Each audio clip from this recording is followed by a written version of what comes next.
Welcome to our mini gallery talk for Celebration 34. I am Katlyne Danko, editor of Rug Cooking Magazine. In this video, we're going to discuss a few of the rugs from this year's celebration and provide insight into what celebration judges look for in finalist pieces. The submission window for Celebration 35 opened at the beginning of October, and it will close at the end of November. So there's still plenty of time to submit a rug in this year's competition. Let's jump right in. Let me start my presentation really quick.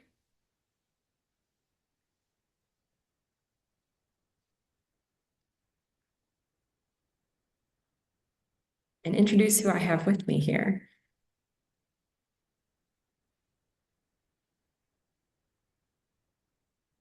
All right, today I am joined by Susan Feller. She is a celebration finalist and a former judge who leads a gallery talk on the celebration exhibit each year at Rug Cooking Week at Sauter Village. She is also the author of Design Basics for Rug Cookers. Welcome, Susan. Thank you. I like this opportunity to be able to give people more ideas of what Sauter Village Rug Cooking Week's presentation of the celebration rugs looks like, and also invite and encourage people to submit their very best to the next celebration. And here's your book. We're showing the book because when I do the gallery talk, I give a handout to all the people participating, which is the Elements and Principles of Design. And that's the basic outline for the book that I wrote.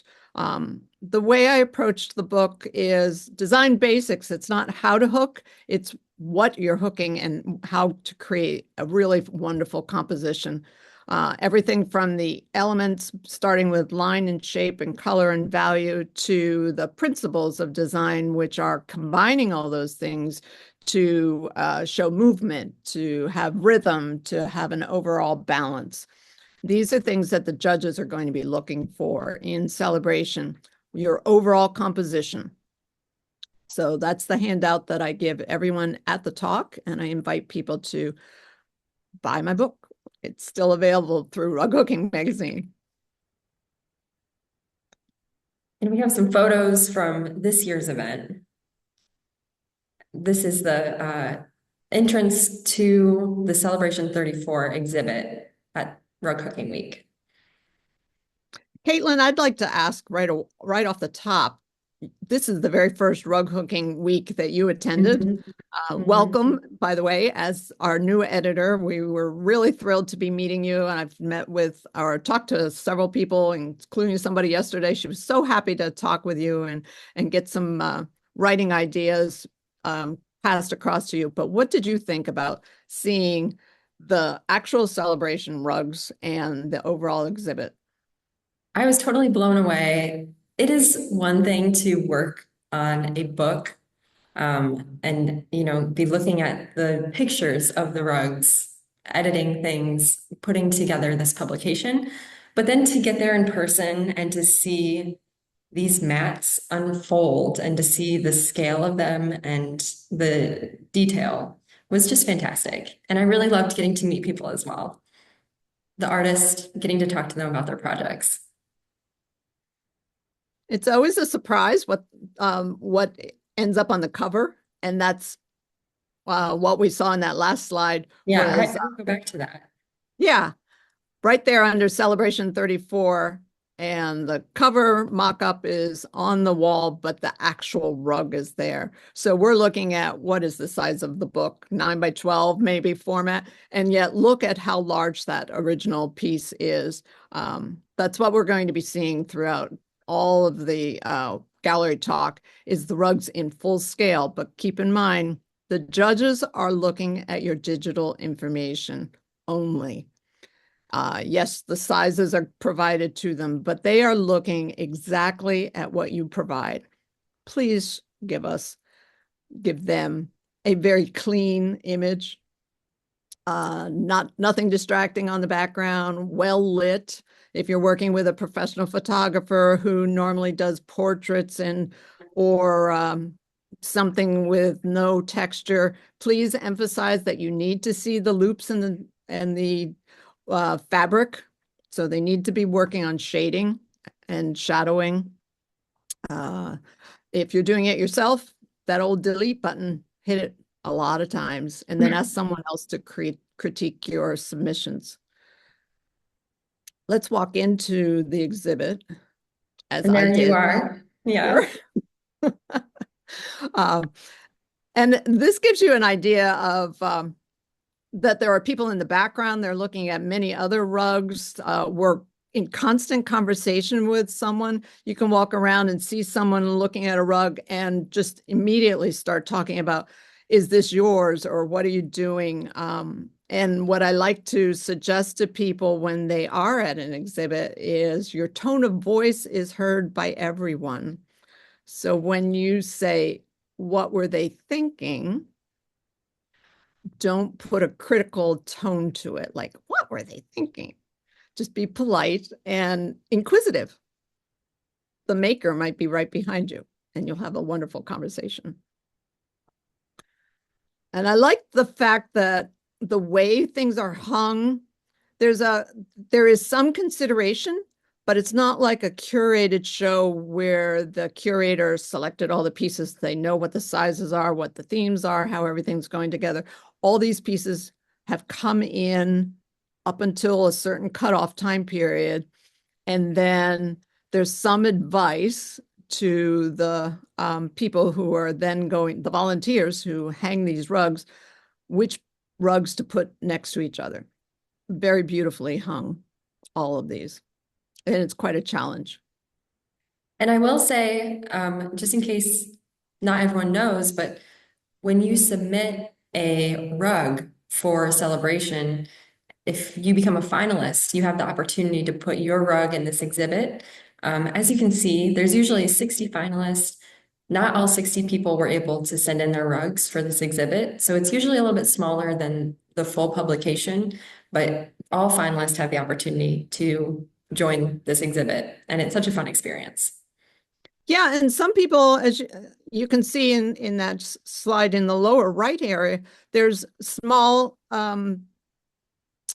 portraits and a rug. Those are the Japanese entries. They did not ship their pieces in this particular case. They weren't here in the States and being able to bring their work. So some pieces that are international, they'll be honored with a portrait and the image. Many people do ship their work, and Souter Village will ship it right back to you at the end. I've been on that shipping committee. But when you bring it in person, you're able to take some more workshops, spend the time period meeting people and looking at everything at the exhibit and also the vendors, and taking more of the gallery talks besides the celebration talk. So it's quite an honor and an experience, and you are invited to participate at Souter Village. Okay, should we jump into the rugs that we're going to look at today? Yeah. I selected several rugs for us to be looking at, and I'm going to give some observations as I would do the talk, but also having read the judges' background opinions. And I have the book right here with me, so I can make some comments, which you would be able to read. The makers are asked several questions. Why? What did you make? Why did you select it? And what were your challenges in it? In this particular piece, Susan wanted to honor an important person. So it's in the adaptation category because when she selected Rosa Parks, she needed to find approval for the photograph that she had selected. So after receiving that, this is the pose that she wanted to put across. And the challenge was getting Rosa's fierceness and feistiness in this portrait, which she certainly has achieved. The judges were impressed with the monochromatic palette, meaning one color tone, one color, but the way she approached or achieved that was in the book. It says she used 60 different colors and values in the portrait using the woolly mason jar method of dyeing. So she started with the challenge, as many of us do, in the dye pot. And the overall observations are, yes, she accomplished beautifully the use of value. It's also presentation. Remember, the judges are looking at the overall composition. They're going to look at all the slides submitted, which piece really gives them a wow. And that's the one that, those are the ones that they're going to look at a little more intensely, analyzing the techniques and the presentation. So in this piece, we are able to see the framing. It is framed as a portrait. It's beautiful. And I think that we should also mention that this was the first place winner for Celebration 34. Yes. There is first, second, and third honors that the judges award. And then remember, there's personal choice, and that is open through the end of November also. Am I right, Caitlin? For people to submit? I'm not exactly sure when that closes off the top of my head, but it's still open for now. People can vote. We'll talk more about that a little bit later. Here's our second place. Again, this is an original design by Nancy Thune. She travels quite a bit, and this is a photograph she took in Malaysia. The photograph, or the actual building, has some interesting detail on it, which she perceives as human forms. So those are the organic shapes that we're looking at in between those very strong geometric lines in the architecture. It's quite a challenge to create and achieve the building's art. And that was one thing that the judges were impressed with, that she had, it's a beautiful way of achieving correct perspective on a challenging angle of this composition. Again, it's pretty much a single coloring, greens into the pale blues, and that there's a high contrast, meaning very, very lights and super dark.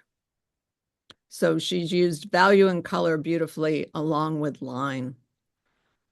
Congratulations. And this was second prize, am I right? Yes. Yes, it was. And then our next one that we have was our third place winner for Celebration 34. This is Reflections 4, and Capri lives in Florida. Beautiful subject matter, and 4 meaning that she has worked on this series over and over. She knows her subject, and I would certainly also say Capri teaches what I recall in any of her work that I've seen. She's a master of values and color. She understood to simplify the very background, and that's what caught the judge's eye. This is a busy composition, but it is about the reflection, that close-up of the bird itself. And she was able to pop that bird because of that's where the highest contrast is. So it's the whitest, it's the lightest in all the colors. And she offset it with that dark plant right behind it. So we're really drawn to the bird, but then we look back down into the reflections, and it's spectacular how she's achieved that. What I find interesting is the shape that she did this in. I've seen so many landscapes in that horizontal format, and this is a tall, thin, elegant bird in its environment, and she emphasized that by the shape. So I think the judges would have given some more points because of that too. And the shape of this rug really illustrates the importance of going to see these works in person. Because as viewers right now can see, on a screen like this, to show the whole rug, it has to be sized down quite a bit. And it's better on the page, but it's best in person. And we didn't get to see this. This didn't come up from Florida, if I recall. Yeah, I don't think that was there this year. So that's, yeah. But at least the book does have a detail of the work, so that helps. I think and I want people to realize that in the book, we do have the images that we're looking at, but there's always the detail image that the judges were able to see is part of the 2-page spreads for each finalist. So in this piece, this is the third category. One of the categories in celebration is commercial design. And this particular pattern is drawn by David Galchut. And Michelle Wise chose it for a variety of reasons. One being it's her heritage. She is Norwegian. And she made an adaptation to the original pattern. It was a male Viking. And as we can see, it's a very powerful female Viking, as Michelle is a powerful person. What the judges appreciated was, and I wanted to point out to you, the warm palette in the figure and the bands right behind her is countered by the cooler palettes. So those overall blues are behind. They're really pushing her forward with that warm palette. And that was an excellent choice of coloring for her. And then the quieter border presentation with the symbols is another way of that presentation that the judges are looking at. So remember, the judges are looking at your overall composition. How are the elements and principles of design put together? What is it you're doing that really catches their eye? What are your techniques? I do know that she has some roping and some more textural work in this piece. And and then the presentation. And we have one more rug to share with you. It was the centerpiece of this year's exhibit. I selected this because, as we saw in those first images when we walked in, it was impressive. And I think a couple things. We saw that it was really large. It's also very heavy. This is when the fabric piece has glazing over it, as this piece does, I'm a picture framer, so you do not put your piece of glass right on top of any fiber art. So there's a lot of spacing between that. This frame is very heavy. It was specifically built for the piece, and it is complementing the stained glass piece. In Diane's case, her church was being torn down, demolished, and she found a way to preserve this particular piece. And received permission from the church to duplicate the stained glass. So that's why it's an adaptation. It is her own drawings, very detailed photographs that she worked on. And the judges were impressed with, as we were when we saw it in person, all that detailing that was done is amazing. It took quite a while also. Well, those are the rugs that we have to talk about in our miniature gallery talk. Thank you, Susan, so much for all of your insights. And to those watching the video, you can still vote in the Celebration 34 Reader's Choice poll online at rughookingmagazine.com. And that's also where you can go to submit your rug for Celebration 35 from now until November 30th. And I also have some special deals to offer. Members of the Rug Hooking Book Club receive discounts and first access to the latest rug hooking books. Join the book club today to save $5 on the forthcoming Bling and Background by Victoria L. Rudolph. And additionally, by visiting rughookingmagazine.com/virtual24, I'll move us out of the way so that I don't cover up the deal. You can save 25% on a subscription to Rug Hooking Magazine. This magazine delivers hooking inspiration, projects, and perspectives to your mailbox 5 times annually. Thank you so much for joining, and submit your rug to Celebration 35. And thanks again, Susan. You're welcome. I'm going to say the same thing. I encourage everyone to enter. I have received a finalist selection 3 times, and let me tell you, there are probably a dozen times I entered. So not everyone gets in, not even. All right, well, thanks so much. And I'll talk to you again soon.